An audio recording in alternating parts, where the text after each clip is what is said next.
menjaga kesehatan supaya mengikuti pelajaran dengan baik. Oke, kita akan masuk ke pelajaran, tapi sebelumnya kita akan berdoa. Mari kita berdoa. Amin. Oke, kita lanjut. Sekarang ibu mau tanya pelajaran kita pada minggu yang lalu. Siapa yang ingat? Ada yang ingat? Tentang penciptaan. Ya, betul Esther. Kita minggu yang lalu bercerita tentang penciptaan Tuhan. Oke, kita akan masuk dalam pembelajaran baru dan materi yang baru. Kita akan membahas tentang gambar dan rupa Allah. Nah, sekarang ibu akan bertanya, seperti apakah dalam pikiran kalian rupa? Ada yang tahu tentang rupa atau gambar bentuk nih? Kalian kan pastinya sudah tahu tentang gambaran. Pernah nggak lihat gambar, lihat muka seseorang? Pernah. Oke, sekarang ibu mau tanya, pernahkah kalian melihat gambar dan bentuk dari Allah? Belum pernah. Mungkin kalau di gambaran secara manusia, lukisan-lukisan, itu memang gambarannya seperti itu. Tetapi belum ada satu orang pun yang melihat secara langsung muka dari Allah, bentuk rupa Allah, karena secara manusia kita tidak bisa melihat gambar dan rupa Allah, karena kemuliaan Allah itu sangat tidak bisa kita lihat, sangat sempurna. Jadi secara manusia kita tidak bisa melihat. Nah, jadi hari ini kita akan belajar tentang gambar dan rupa Allah di dalam kehidupan kita. Nah, sebelum ibu lanjut, apakah ada pertanyaan tentang gambar dan rupa Allah? Dan Esther? Saya pun mau bertanya. Ya. Apakah orang yang mengubah rupanya dikatakan berdosa? Bagus sekali pertanyaan Esther. Apakah ada yang mau menjawab pertanyaan dari Esther? Saya Bu.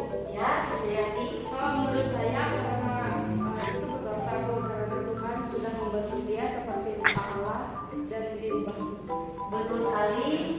Jawaban yang bagus, Suryati. Kenapa seseorang berdosa karena mengubah bentuk dan rupanya? Karena melalui ciptaan Tuhan sendiri, kita diciptakan menurut gambar dan rupa Allah. Kita tahu kalau Tuhan itu kan sempurna. Dia yang menciptakan kita menggunakan tangan Tuhan sendiri.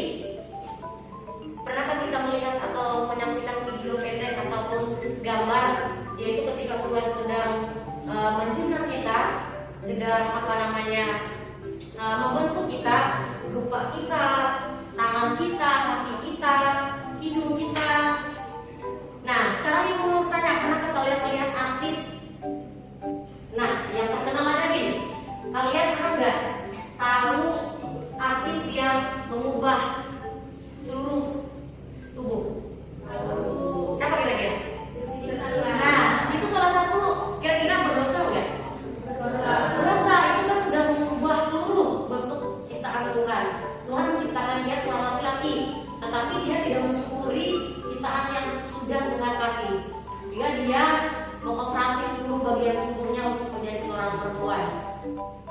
Kenapa disebut berdosa? Kan tadi kita sudah menjelaskan bahwa kita ini adalah bentuk dan rupa Allah. Walaupun mungkin kita pesek, ada yang sipit, ada yang matanya bulat, ada yang tinggi mungkin, ada yang sedikit pendek, sedikit melebar dan sedikit lurus. Apakah kita menyalahkan penciptaan Tuhan? Tidak, karena Tuhan sudah menciptakan kita menurut gambar Dia sendiri. Tidak ada yang salah. Yang salahnya karena manusia itu sendiri tidak mensyukuri apa yang sudah Tuhan kasih.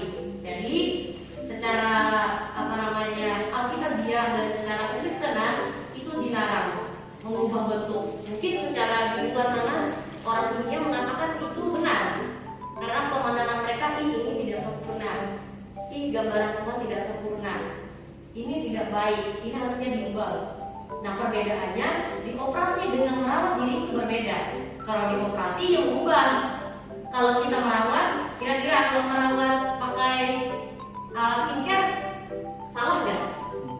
Kalau kita merawat badan menggunakan parfum mungkin, hand body, salahkah atau tidak?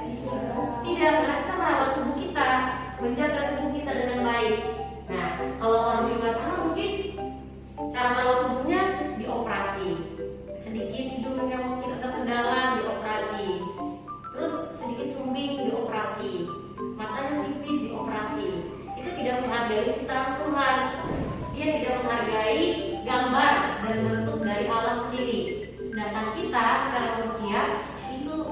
sendiri yang menciptakan kita. Jadi anak-anak, kita belajar bahwa kita adalah gambar dan rupa Allah. Jangan sampai nanti ketika kalian tumbuh dewasa, semakin dewasa dan ada di lingkungan kalian bermain, di lingkungan kalian berteman, mungkin kalian merasa insecure. Saya kurang cantik bu, maka saya terlalu lebar, saya juga sedikit bu supaya cantik. Gak boleh. Jadi anak-anak, kalian harus belajar untuk menghargai segala ciptaan Tuhan yang sudah Tuhan berikan di dalam kehidupan kalian. Kita semua harus belajar supaya gambar yang sudah Tuhan bentuk itu tidak sia-sia. Tuhan sendiri yang bentuk kita. Jangan katakan saya tidak sempurna bu, saya nggak adil, Tuhan menciptakan saya seperti ini. Tetapi di pandangan Tuhan kita itu sempurna. Jadi jangan sampai nanti anak-anak ketika tumbuh dewasa mengubah gambar dan bentuk rupa Allah yang sudah Tuhan ciptakan. Tidak boleh. Jangan seperti Lucinta Luna, artis-artis yang lain di luar sana yang mengubah hidup, yang mengubah mungkin anggota tubuhnya populasi dengan cara yang salah. Kalau kita merawat penting. Misalkan kalau gigi kita ompong, mungkin kita bisa menggunakan gigi palsu. Mungkin kalau rambut kita suka rontok, kita pakai biar buaya dan sebagainya. Itu cara merawat. Kalau kita menggunakan hal-hal yang menyakiti hati Tuhan, misalnya operasi, itu salah. Jadi kita harus menghargai segala sesuatu yang Tuhan ciptakan di dalam kehidupan kita. Jangan sampai ketika kita sudah menikmati berkat Tuhan melalui penciptaannya, kita salah menggunakannya. Jadi kita harus bisa merawat, kita harus bisa menjaga tubuh kita, apapun yang sudah Tuhan beri, jangan sampai kita ubah. Nah, kemarin kita akan memahami sedikit kenapa Tuhan menciptakan kita seperti gambar dan rupa Allah. Itu karena Tuhan sendiri yang mengistimewakan manusia dari cipta-ciptaannya yang lain. Dari hewan, Tuhan gak mungkin menciptakan kita seperti monyet. Dia maunya manusia istimewa. Dia maunya manusia itu seperti gambarnya Allah sendiri, Sang Pencipta. Dia yang berkuasa. Dia gak mau menciptakan kita seperti mungkin binatang-binatang yang lain, tidak. Karena manusia adalah makhluk yang istimewa di hadapan Tuhan. Makanya kita manusia itu diciptakan menurut gambar dan rupa Allah. Mungkin kita kalau Tuhan tidak mengistimewakan kita, mungkin kita adalah salah satu dari hewan di luar sana. Apakah kita mau jadi hewan di luar sana? Tidak. Kita sangat istimewa di hadapan Tuhan. Makanya Tuhan menciptakan kita seperti gambar Dia sendiri. Walaupun mungkin kita tidak pernah melihat bentuk dan gambar rupa Allah. Karena kemuliaan Tuhan yang sangat bersinar kita tidak bisa melihat. Karena kita manusia yang berdosa, kita tidak bisa melihat rupa Allah sendiri. Tetapi Tuhan sendiri itu maha sempurna. Digambarnya aja secara manusia yang menggambarkan Tuhan itu udah luar biasa. Ganteng, walaupun berewokan, walaupun rambutnya panjang, itu gambar manusia. Kalau kita melihat secara langsung mungkin suatu saat, tapi tidak mungkin karena kita manusia yang berdosa. Kemuliaan Tuhan tidak bisa kita lihat dengan mata dan semata kita. Oke. Nah, sekarang melalui penjelasan Ibu, apakah ada yang ingin bertanyakan? Ibu, Ya, Vito. saya ingin bertanya, bagaimana dengan anak yang kekurangan atau yang Anak yang kekurangan atau kekurangan khusus. Ya, kira-kira kita di dunia ini mempunyai tujuan hidup atau tidak? Punya. Semua orang punya tujuan hidup. Nah, kenapa anak di luar sana mengalami mungkin beberapa anak yang berkebutuhan khusus? Ada yang mungkin studi, penyakit apa itu yang besar kepala, terus ada lagi yang stunting, badannya kecil. Itu mungkin dalam pikiran kita, Tuhan kok gak adil sih menciptakan anak yang mengalami kekurangan, tidak seperti pada manusia pada umumnya. Nah, melalui penciptaan Tuhan, Tuhan itu punya tujuan buat manusia, buat ciptaannya, buat kita semua.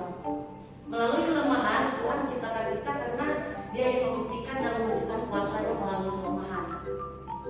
Melalui kelemahan seperti apa, Bu? Melalui orang tuanya, ketika orang tuanya melihat ketika anaknya lahir, anaknya tidak sempurna. Nah, apakah orang tuanya menerima anak tersebut atau tidak?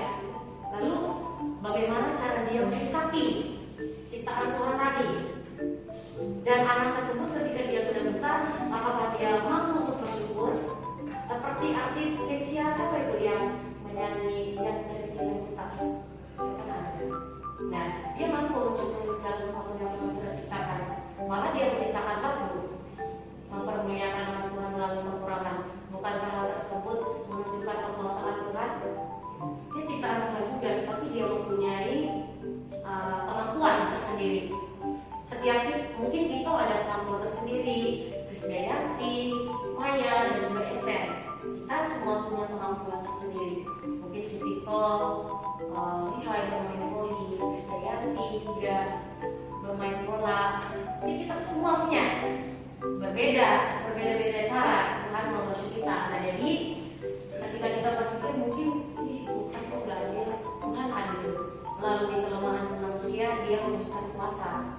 Kalau manusia itu mampu untuk berterima kasih dan bersyukur atas segala Tuhan yang memberikan. Nah, itu kan.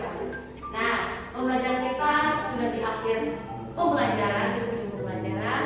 Sekarang Ibu mau minta satu orang untuk menyimpulkan pembelajaran kita hari ini. Siapa?